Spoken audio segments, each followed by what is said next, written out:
All right, it's time for Wallet Wednesday. Now, new data shows that more than 105 million American consumers used credit monitoring tools for the first time in the last 5 years. Well, that's a good sign that more people are tracking their credit scores. The TransUnion study shows that large numbers of underserved Americans don't understand how these tools can help them. Joining us live to explain this new research is Charlie Wise. He's Senior Vice President and Head of Global Research for TransUnion. Good morning.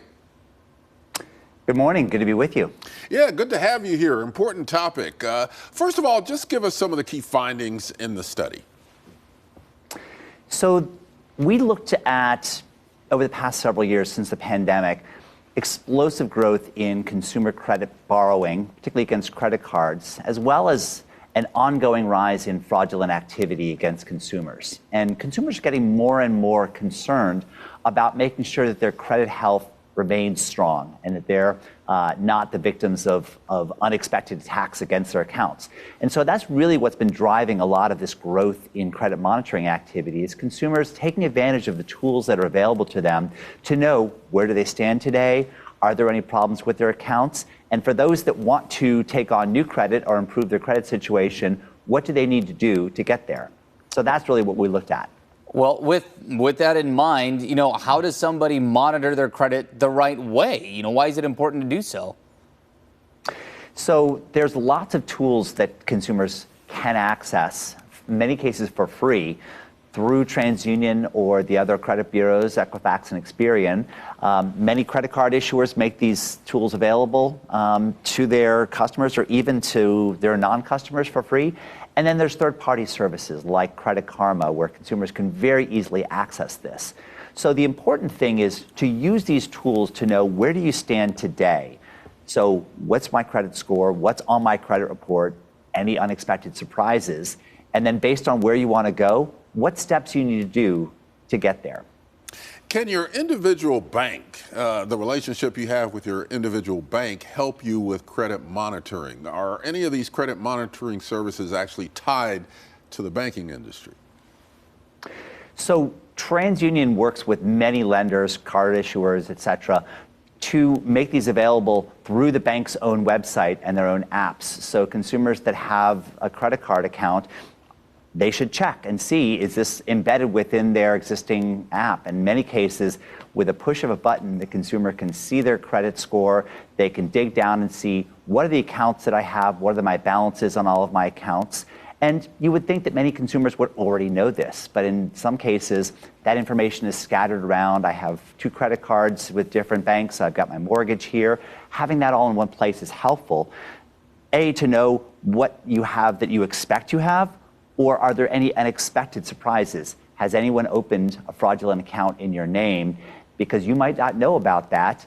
The account statements wouldn't go to your home. They would go to the fraudster's location so that they can continue to use that account, build it up, and eventually do what we call bust out, which is they make off with a lot more money than they would if they just opened an account and ran off with a couple $100.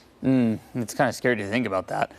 So with that in mind, let's say you check your credit and everything is actually going okay, but maybe you need to just kind of tweak a couple of things to improve your credit score. What can consumers do to make that happen?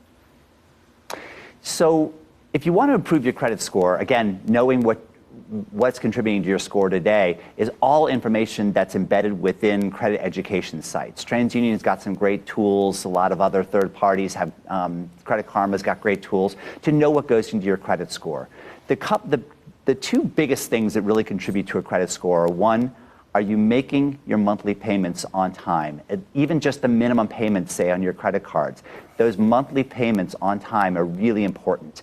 So if you have a history of having missed payments, maybe you want to make sure that you're just, again, get that minimum payment in on time, set up automatic bill pay, avoid that, whoops, I missed it, but I'll pay it in a few days behavior, because that can hurt. Also, on credit card utilization, consumers may not realize that how much balance you carry in your credit cards relative to your credit limit is an important factor that goes into your credit scores. A good rule of thumb is that consumers should carry balances below 30% of their total credit line. So if you've got a $1,000 credit limit, you want to keep your balances at or below $300. And in fact, a 10% utilization is considered to be sort of ideal. So if you're carrying a high balance relative to your credit limit, perhaps opening a second credit card or getting a credit limit increase from your existing card would really benefit you by improving lowering your utilization and giving you the benefit of that on your credit score. Yeah. All good stuff to Yeah. know, and I'm sure there's more out there. Charlie Wise, thank you for joining us on AM Extra. Absolutely. Good to be with you. And to learn more about credit monitoring and how to keep track of your credit score, go to transunion.com. 7:40 now, and it's time to